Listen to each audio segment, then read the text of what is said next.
ঠাকুর ভক্তদের বললেন, কবীরদাসের নিরাকারের ওপর খুব ঝোঁক ছিল। কৃষ্ণের কথায় কবীরদাস বলতো, ওকে কি ভজবো। গোপীরা হাততালি দিত আর উনি বানর নাচ নাচতেন। আমি সাকারবাদীদের কাছে সাকার, আবার নিরাকারবাদীদের কাছে নিরাকার। এক ভক্ত বললেন, যার কথা হচ্ছে তিনিও ঈশ্বর, তিনিও যেমন অনন্ত, আপনিও তেমনি অনন্ত, আপনার অন্ত পাওয়া যায় না। ঠাকুর সহাস্যে বললেন, তুমি বুঝে ফেলেছ? কি জানো, সব ধর্ম একবার করে নিতে হয়, সব পথ দিয়ে চলে আসতে হয়। খেলার ঘুঁটি সব ঘর না পার হলে কি চিকে ওঠে? ঘুঁটি যখন চিকে ওঠে কেউ তাকে ধরতে পারে না। মণি বললেন, আজ্ঞে হ্যাঁ। ঠাকুর বললেন, যোগী দুই প্রকার, বহুদক আর কুটিচক।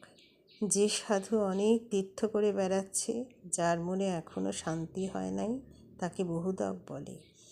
যে যোগী সব ঘুরে মন স্থির করেছে, যার শান্তি হয়ে গেছে, সে এক জায়গায় আসন করে বসে, আর নড়ে না। সেই এক স্থানে বসেই তার আনন্দ, তার তীর্থে যাওয়ার কোনো প্রয়োজন হয় না। যদি সে তীর্থে যায়, সে কেবল উদ্দীপনের জন্য। আমার সব ধর্ম একবার করে নিতে হয়েছিল, হিন্দু, মুসলমান, খ্রিস্টান, আবার শাক্ত, বৈষ্ণব, বেদান্ত, এসব পথ দিয়েও আসতে হয়েছে।